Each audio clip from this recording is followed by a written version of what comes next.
very good late morning to yous. It is the night after the game. I'm a little bit tired. Had about 3.5 hours sleep after doing the videos. Got lost on the way back because of road closures and stuff. Absolutely pouring rain, which was mad. But we are checked out our hotel now. We are going to be heading back across to the UK. A long day ahead. Obviously, I've got a connection flight to Shanghai in China. And then I've got a layover there for 4 or 5 hours. But I do have an eSIM over there. But we haven't tuned in that. Transfers. What Eddie Howe said last night. I do want to bring up a quote which was fantastic what he said. Listen to this, and I think it's going to be everywhere. I think it is already everywhere. You have to earn the right to train with us. We are Newcastle United. Oh, what a statement. That's gone everywhere on Twitter. Absolutely everywhere at the minute. And obviously he was asked about Alexander Isak last night. Now, so far this morning, there's only 3 journalists that have actually travelled from the northeast out here, which is Craig Hope, Chris Waff, and Lee Ryder. I've only seen Craig Hope on tour. For some reason, I've not seen Ryder, even though he's been a couple of the same events as us. Normally, I see Lee everywhere I can. Normally at the airport, but for some reason, I haven't bumped into. I don't think I will. And Chris Waff, I've not seen Chris at all. But they're the only 3 journalists that are out here. And obviously, Craig Hope was saying there's more promising news with Benjamin Sesko and possibly Johan Visser. Now, what's weird is because the 3 journalists that are out here will get the information from Eddie and the training, if they've been in the training, and the press conferences and interviews and stuff. So that'll go out, and then the UK will pick that up later.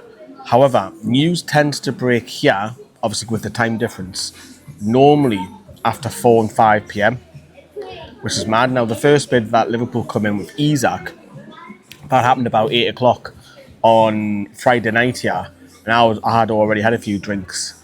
I was hammered by that stage. But, yeah, it's just mad, the dynamics, how it works. Like, we'll have the news from the club directly here early, and then later on, news will break with stories like Keith Downie back in the UK and stuff like that. It's just interesting the way the dynamics work, but at this present stage, because it's very early, it's still in the middle of the night. It is what in the UK it'll be now. So if we're on, well, it's 3:30 in the UK, so nothing will break for the next 12 hours. But I'm still going to keep an eye on it. This will be a separate video, as I say. When I land in China, I might put this all together and put it out for you. I've also got the travel vlog as well. You know what I'm like. I get stressed. I can't sleep on planes. I've had very little sleep. I've got to get a train from Gatwick to Newcastle. So, it's going to be torture for us. Okay, we are here. All right, took a little while. Taxi's aircon wasn't really turned on. I felt a bit hot in that car light, but we're here. We can't check in yet because I'm 20 minutes too early. Never bad to be early, never ever. Right, everyone. So, a little bit of transfer news. Darmasheth from Sky has said that Burnley are targeting Martin Dubravka as their main number 1. Obviously, James Trafford has went to Manchester City, ironically someone that we were linked to quite heavily and fancied, but nope, he went to Man City, and obviously we've signed Ramsdale on loan. This makes perfect sense because Dubravka has not been out in Singapore or South Korea, and he would like to get first team football. I think he's at an age now where he's winding down his last few years. What's he, 36 now? So I could see him being first choice of Burnley. So if you're wondering where I am, I'm in the airport. Waiting to board my flight to Shanghai. A short flight, an hour and a half. And then when I get into China, we'll see what else is happening with the news, because I'm there for 5 hours. So, yeah, obviously the UK is now fully awake. It's about 9:30 over there in the UK. So that's the news this morning about Dubravka. So, what is reckon? Makes sense, doesn't it? Can Newcastle get a small fee from $500,000, maybe $1 million if you're lucky? Makes sense, doesn't it?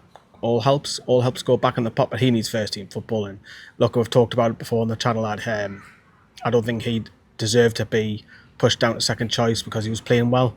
And then Nick Pope come back and obviously kept his place as number 1. But Dubravka to Burnley, could we see that happening? Potentially. Makes sense.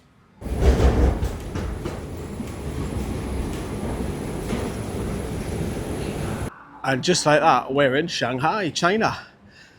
Got a few hours wait now for my flight to Gatwick, so I've just been keeping a bit on the news because that was a short flight for an hour and a half, as I say. But Alexander Isak has been back at Benton, and he's been there for over 3 hours, according to Keith Downie. So he's been back, probably put through the paces through some of our fitness coaches. Of course, Eddie Howe and the rest of the squad got back in England earlier today. They've got the full day off well, they'll be knackered. I mean, they'll fly luxury, mind, but I've got to fly like cattle. But yeah, so Isak is back, and I think, as I said, it's really important that Eddie Howe gets him in the room, has a one-on-one, thrash it all out. I think that's really important. And I'm going to get off topic because I do this a lot, but this airport's class because it's got charging ports everywhere, and simple things like this go a long way. You can get hot water and cool water to re-top up and fill your bottle up for free. That goes a long, long way. It's simple things like that. But this airport is like, I mean, all the modern airports now are massive, but yeah, so with Isak, I seen a 7-Eleven as well around the corner. Look, I'm getting distracted again. Back to topically.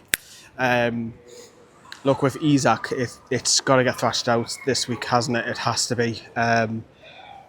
It's been going on for, well, since I've been away, so just over 2 weeks. Well, more than that, because obviously we had the Celtic game before we all came out. And it's got to get resolved whether he leaves or he stays. Personally, for me, as I've said this already, I've already accepted, look, let's get him out the door.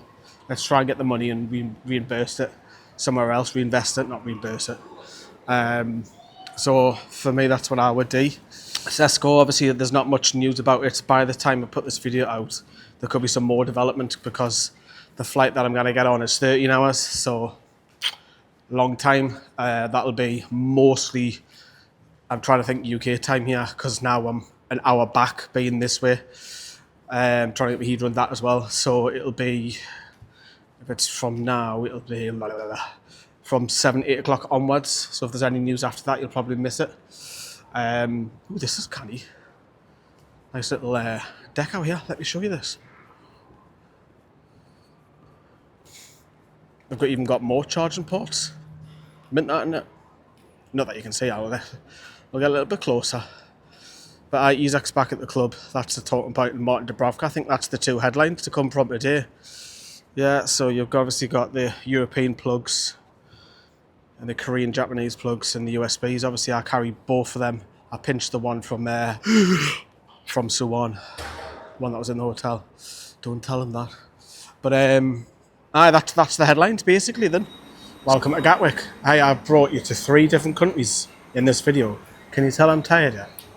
So when I got off the plane, news had broke last night that Newcastle have gone full in for Benjamin Sesko. Instead of having add-ons, they have gone all up front, a better improved offer of around 80 million euros.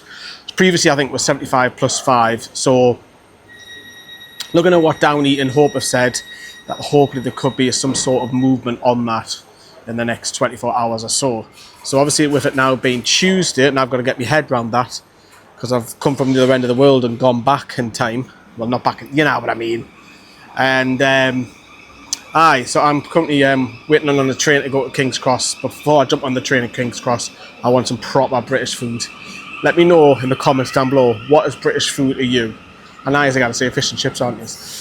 But look, if we can get Benjamin Sesko over the line, it all depends on what Man United are going to do.